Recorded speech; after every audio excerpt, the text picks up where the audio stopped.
Hello everyone, welcome back. This is RandoGEEK. Alright, so I'm doing things a little bit different. I did something similar to this a couple weeks ago.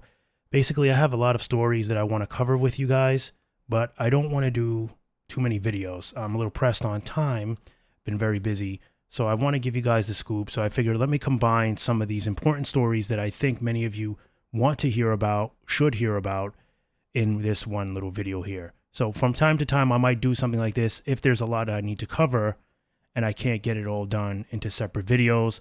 I'll just kind of bunch these together and we'll do like a longer podcast type thing, which I like doing anyway. So either way, our update here: Verizon boosts its 5G beach coverage up and down the East Coast in time for summer. So this is excellent news right off the bat for East Coast customers, right? If you're living in the East Coast, as am I, this is great news. We like to hear about Verizon boosting up their 5G service in our neck of the woods. All right, so the key takeaways here: Verizon boosts 5G in popular East Coast beaches like Myrtle Beach and Hilton Head for seamless vacation connectivity.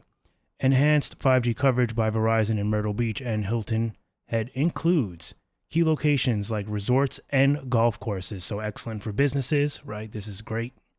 The recent move is a part of Verizon's effort to expand 5G service to cover over 250 million people in the U.S. So, of course, with a hot summer approaching, many people have packed their bags to spend time on the beach. Besides an umbrella, a chair, and sunscreen, beach girls also need their phones, right? Most people are on the phone while they're sitting at the beach, looking at the Instagram, X, listening to music, whatever your vibe is. Most likely you're connected to your wireless device, and there's nothing better than being able to get excellent service while trying to do so. So this is great. They're basically saying Myrtle Beach and Hilton Head are also among the areas that have received a boosted 5G network for the summer. Verizon reports that it has installed 20 new small cells and added 5G capacity to 31 existing cell sites in Myrtle Beach. The company has also expanded 4G and 5G coverage by adding a new cell site in Hilton Head. Verizon has added 5G capacity to 8 existing cell sites. The upgraded Verizon 5G network in Myrtle Beach covers a wide range of locations, they're saying, including the Garden City Beach coastline, the Myrtle Beach Airport, Spring Maid Pier, Myrtle Beach Ocean Boulevard, and more. The Verizon boosted network also extends to Hilton Head, covering areas such as Hilton Head Beachfront Resort, Villamore Resort, Disney's Beach House, George Fazio Golf Course, and several other key locations in Hilton Head. So excellent news here. I think very good to hear. Always great news to hear Verizon boosting out that coverage into many different areas. So if you're from the East Coast and you're in this area, you guys are going to see some greater, faster speeds. All right, so that's our first topic there. Definitely just wanted to cover that. I love the upgrades. Anytime I hear about that, I definitely want to talk about those. All right, so the next article here, links for these articles will all be down for you in the description, by the way. So if you guys are pressed for time and you need the scoop, you can listen in a little, but definitely these references will be there for you. So the next story here, coming from Phone Arena, is T-Mobile. T-Mobile is denying that its systems have been compromised, says no customer data has been stolen. So right off the bat here, what are we talking about? Well, it looks like T-Mobile may or may not have been involved with some kind of possible data breach or some kind of something that might involve customers' info being leaked out, right? We don't want to call it a data breach because that's not what T-Mobile wants to call it. And they're saying there's nothing really wrong here, but other people are saying that there might be. So, okay.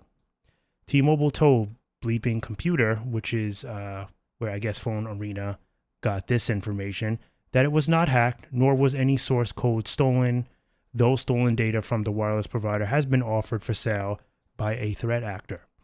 In a statement, the nation's second largest wireless provider said, T-Mobile systems have not been compromised. We are actively investigating a claim of an issue at a third-party service provider. We have no indication that T-Mobile customer data or source code was included and can confirm that the bad actors claim that T-Mobile's infrastructure was accessed is false. The threat actor, who is known as Intel Broker and is said to be connected to several data breaches, claims that T-Mobile, or that he was responsible for a data breach attack against T-Mobile. That, he said, took place this month and resulted in stolen source code. To prove that the data he obtained was legitimate and from a recent breach, Intel Broker published several screenshots that revealed access with administrative privileges to a Confluence server and the company's internal Slack channels for developers. There are screenshots which you guys will see if you click on the link for this article. Again, down below, you'll see exactly what the bad actor or threat actor is imposing that he has information on.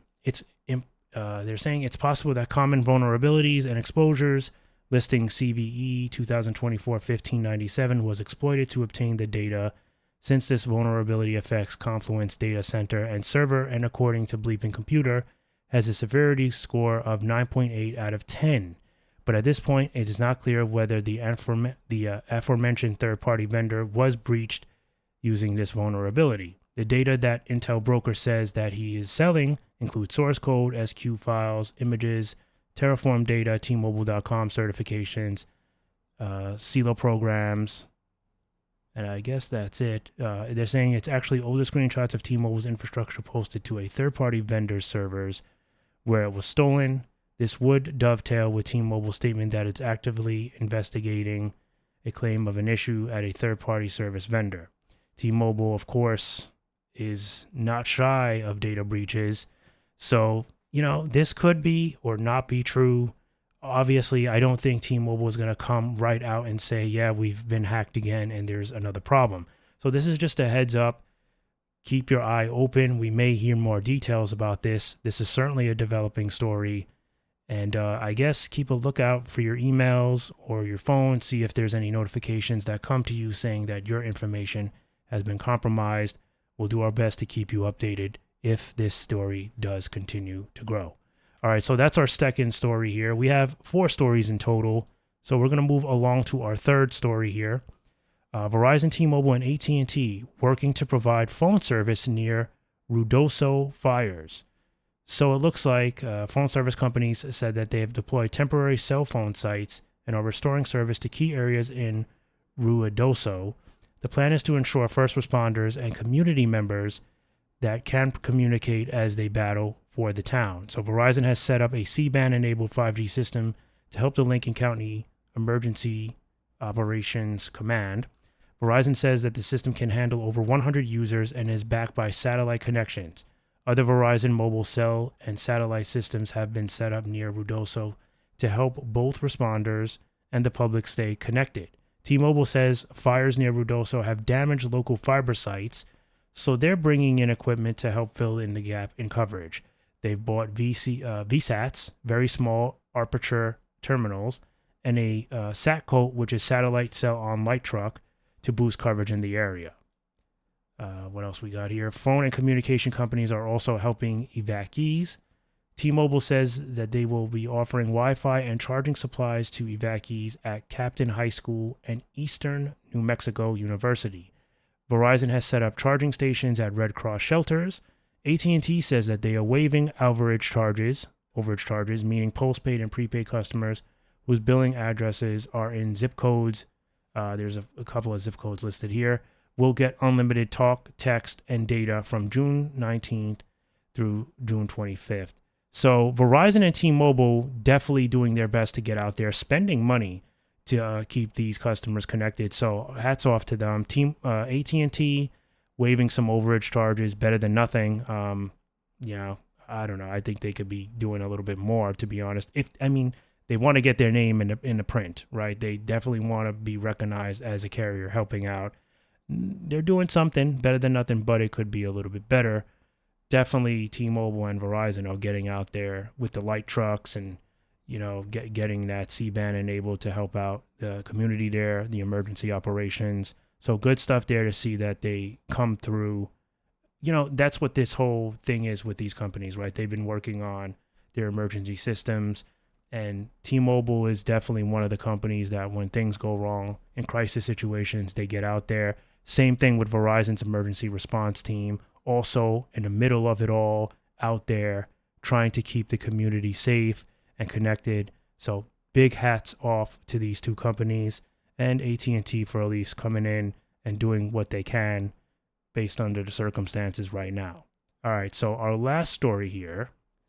Verizon massively boosts network coverage across Alaska.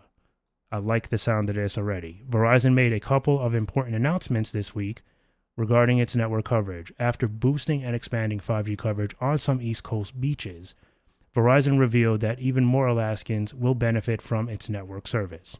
The carrier announced that it has recently expanded its network across Alaska, which benefits residents, businesses, and visitors in Kenai,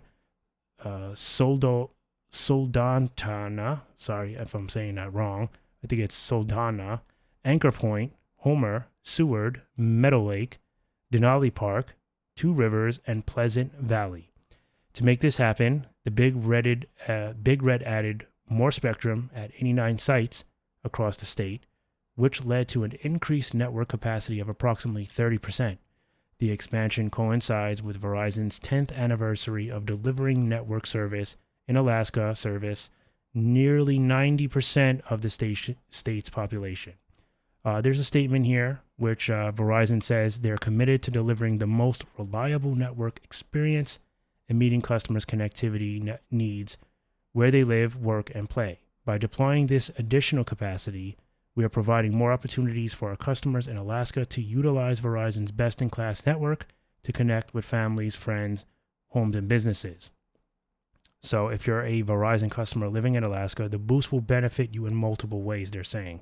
For instance, Verizon will be able to support more network traffic and offer better performance to its customers, as well as add new products and services.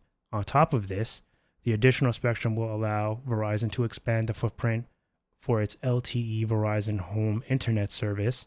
The latest expansion is part of this multi-year nationwide network expansion that Verizon is very much known for, putting a lot of money in to get, that service out to more communities. Verizon's always been big with this. So there's our story there. 4 stories. We didn't make this too long, but it's a lot for me to break them down into separate videos. Like I said, I've been pressed for some time, been very busy, but I definitely wanted to keep you guys connected. So that's pretty much all I have for you here. A lot of good stuff. About the data breach, I don't know.